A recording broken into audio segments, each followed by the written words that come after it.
The 1993-94 season, definitely I would say the most intriguing season in your career, you know.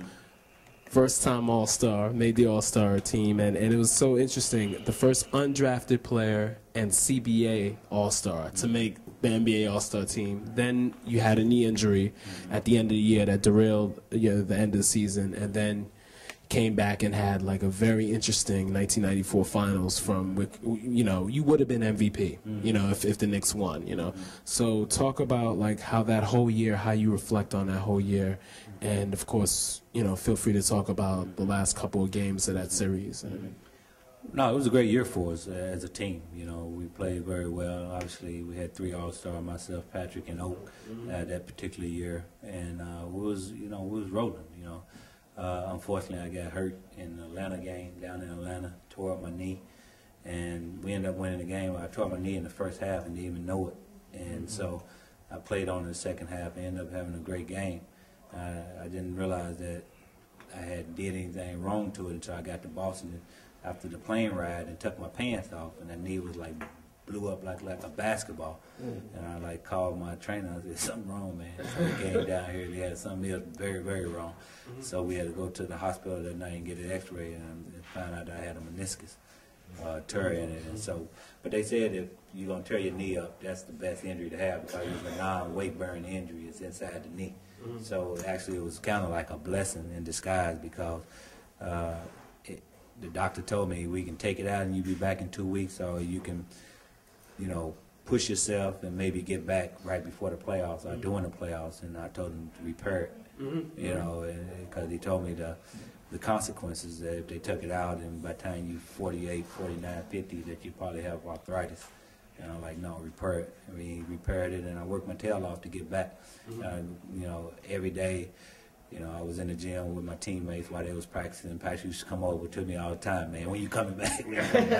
Don't worry, man, I'll be back. Man, come on, hurry up, hurry up, hurry up. You know what I'm saying? So, but that's you know, made me feel good that, you know, he respected me enough to, you know, come over there and really wanted me to get back in there and come back because, you know, in the playoffs, it's all about home court, you know, and we end up losing that because we lost 3 or 4 games at the end of the season, and Houston edged us out for the best record. And so those little things makes a big difference. I understood that because when we was playing against Chicago, they used to always have the home court advantage on us. And so you fight hard all year long just for like a Game 7.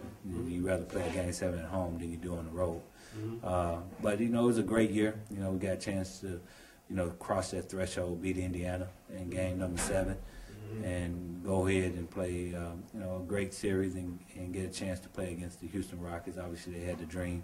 Robert Horry, you know, championship maker. I'm going to call him that, man. That man makes it. That's a championship ring is ridiculous. Yeah, sorry, that's right. Yeah, big shot Bob. Yeah, big shot Bob. And as well as Cassell, you know, Kenny Smith. He was a rookie at that time. He probably hit the biggest shot in that series right there, bar none. It was the game number 3. If we would have won that game, we would have went ahead and swept them on out at home. But he stepped into a 3-point shot. They were down by 2, and Derek got caught peeking a little bit on Keem as he spunted in the lane, and he gave Sam Cassell a great pass out, and he walked right into a 3 and put them up by 1. And that changed the series really because they knew that they was going back home regardless if we won the next 2 games, in which we did win the next 2 games. Game number 6 is a game really where I thought that we needed to close them out because you don't, like I said, you don't want to go play them on their home court in a game number 7 knowing that, you know, what's all at stake. But we came out, we played hard. At the end of the game, I got hot in the 4th quarter. I don't know, 16, 18 points, something like that in the 4th quarter. And Keem made a great play. He made a great play. Probably, you think about it, you go back and you want to do things over, you would probably bring Robert, not Robert Horry, but Otis Thorpe up to set that pick because he wasn't as quick as Akeem, he wasn't as long as Akeem, he couldn't jump as high as Akeem. And just because of Akeem's quickness and his athleticism, he was able to get his fingertips on the shot. That shot was money. Yeah, the shot was money. It felt good. It felt probably better than any other shot that I shot during that 4th quarter. You know, I just knew that was money. and he made a great play. He made a great play, forces Game 7. And Game 7, I like over-prepared for that game mentally, you know, and came into it not playing a relaxed game, wanting something too bad. It's like when you want something too bad, it never happened. And you hate having that. If they would have played that game maybe a day earlier, I would have been fine. For whatever reason, they played it a 2-day break in between, and that's kind of like unheard of for whatever reason. But, you know, we had a 2-day break in between, and you know, the whole time we was either at the hotel, you know, and you just going over stuff in your mind. And I'm not the type of player that if I'm doing that, then that's not good for me, because I play off of my emotions, and when I'm ready to go, I'm ready to go. That is like you just waiting until you finally get an opportunity to play. But if I had to do it all over again, I probably would have left out of Houston and just went somewhere. We were supposed to do that, actually. We were supposed to go. No, well, we were supposed to go to Galveston and just relax for a couple of days, then come back. And unfortunately, for whatever reason, we didn't do that. You know, we stayed there, and that wasn't a good thing. For me personally, it wasn't a good thing. Probably for my teammates, some of my teammates, it wasn't a good thing. We needed to take a break and get away. And every time we did that throughout the season, we always came back and played very well, because you get a chance to relax and you get the chance to, you know, bond a little bit more. It seemed like, you know, that whole scenario was just like fast track, and it seemed like everything. Actually, I didn't even sleep none, because I was so excited about playing the game the night before. I didn't get no sleep. I was up 24 hours, even though what's the name. So, and that wasn't good for me. That wasn't good for me at all. Yeah. And I have to say, like I didn't see those last 3 games, as I mentioned earlier. I was out of the country at that time, but I have to say that, you know, I respected what you did. I respected the trust that Coach Riley had in you, and it's like you're a shooter. The shooters eventually, like you said, you hit one, it's gonna happen. You know. Oh, no question. It definitely, you know, at any point in time I can get hot, and it don't take me long. You know, it's just unfortunately that shot did never come throughout that game at all. You know, and I was like just rushing everything for whatever reason. I was just really rushing everything, and like I say, when you want something so bad, it never happened for you. You know, you just got to let it happen, and that's the type of player I always been. You know, never go in the game too up, never go in the game too down, but just let things happen for you. And I know certain games I do go into just hungry and want to win so bad that I never go out and play a relaxed ball game. Yeah. And, you know, fast forward to the 96-97 season, I felt that was the best chance for the Knicks, you know. And with you winning 6-man, I remember Allen Houston said that you were the first person to welcome him.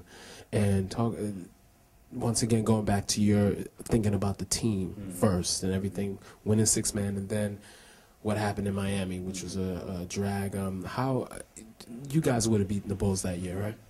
Oh, no question we would have beat the Bulls. Bulls knew we would have beat the Bulls. You know, Michael even told Trent Tucker that, you know, they had our number this year, and we just couldn't wait to get to them. Unfortunately, that little incident popped up in Miami and really cost us, you know, a chance to, you know, really get to a championship. I agree with you. I think from a complete standpoint, the best team that we ever had in New York was that team right there, because we had all the pieces. You know, we had inside play, we had outside play. We had Patrick in the hole. We had Larry Johnson in the hole. We had Oak doing what he's doing. That bench. We had a great bench. You know, also with me and Allen out on the floor, and you had Charlie Ward and Chris Childs out there. You can spread the floor then. Whereas the team that we probably had in '94, everything, because we didn't have a shooting 3. You know, Mace wasn't a great outside shooter, and Charles Smith wasn't a great outside shooter. You know, you needed guy that can really space the floor. And then when me and Allen, once they figure out me and Allen can play together, me at 2 and Allen at the 3 spot, because he was big enough to play the 3, that opened the whole game up the second half of the season. And Jeff started playing us like that, and everything started to roll for us. And so, you know, we was clicking going into the playoffs. I mean, everybody was on top of their game. Allen was knocking down shots. I was knocking down shots. Patrick was dominating. Larry Johnson doing his thing. Oak, you know, doing his thing. You know, we had a solid team, man. It was we was excited about that particular year, and unfortunately, that, like I say, that incident happened, and we got the worst call that you can possibly get, you know, from the higher up. So unfortunately, it happened.